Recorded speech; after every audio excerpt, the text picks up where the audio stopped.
नमस्कार, news room में आप सभी का स्वागत है। भारतीय नौसेना के शीर्ष कमांडरों ने समुद्री सुरक्षा व्यवस्था की व्यापक समीक्षा करने के साथ साथ पश्चिम एशिया में चल रहे संकट के भारत की ऊर्जा सुरक्षा पर पड़ने वाले प्रभावों पर गंभीर विचार विमर्श किया है।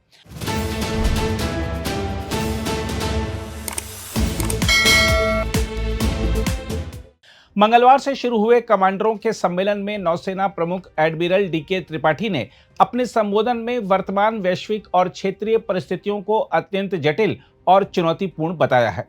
उन्होंने कहा कि आज समुद्री सुरक्षा का वातावरण एक ऐसे मोड़ पर पहुंच गया है जहां अनेक कारक एक साथ सक्रिय हो रहे हैं।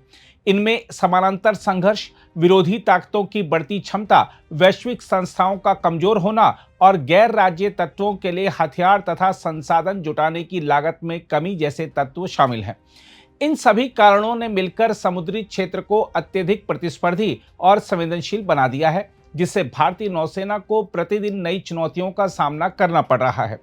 एडमिरल त्रिपाठी ने विशेष रूप से पश्चिम एशिया की स्थिति का उल्लेख करते हुए कहा कि वहां उत्पन्न अस्थिरता का सीधा प्रभाव समुद्री यातायात पर पड़ रहा है। उन्होंने इस बात का स्पष्ट संकेत बताया कि सुरक्षा अब सीमाओं से बंधी नहीं रही है। उन्होंने कहा कि किसी भी क्षेत्र में उत्पन्न संघर्ष के परिणाम दूर दराज के देशों तक महसूस किए जा सकते हैं। एडमिरल त्रिपाठी ने कहा कि संघर्ष से दूरी का अर्थ यह नहीं है कि उसके प्रभावों से भी दूरी बनी रहेगी। उन्होंने वैश्विक शक्ति संतुलन में आए परिवर्तन पर भी प्रकाश डाला। उन्होंने कहा कि पिछले 5 वर्षों में विश्व व्यवस्था प्रतिस्पर्धा के चरण से आगे बढ़कर सीधे संघर्ष की स्थिति में प्रवेश कर चुकी है।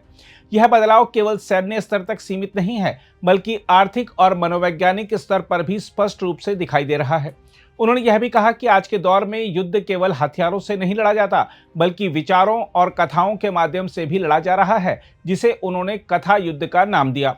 सम्मेलन के दौरान कमांडरों ने कई महत्वपूर्ण विषयों पर विस्तार से चर्चा की। इनमें विभिन्न सेनाओं के बीच बेहतर तालमेल, युद्ध क्षमता में वृद्धि, जहाजों और उपकरणों के रखरखाव तथा मरम्मत, बहुआयामी सुरक्षा उपाय, प्रशिक्षण व्यवस्था, विदेशी सहयोग, मानव संसाधन प्रबंधन और स्वदेशीकरण जैसे मुद्दे शामिल थे। इन सभी पहलुओं को ध्यान में रखते हुए नौसेना की कार्यक्षमता को और मजबूत बनाने की दिशा में योजनाएं तैयार की गईं। सूत्रों के अनुसार पश्चिम एशिया में जारी संकट के बीच भारत की ऊर्जा सुरक्षा सुनिश्चित करने के लिए नौसेना की तैनाती पर भी विशेष ध्यान दिया गया।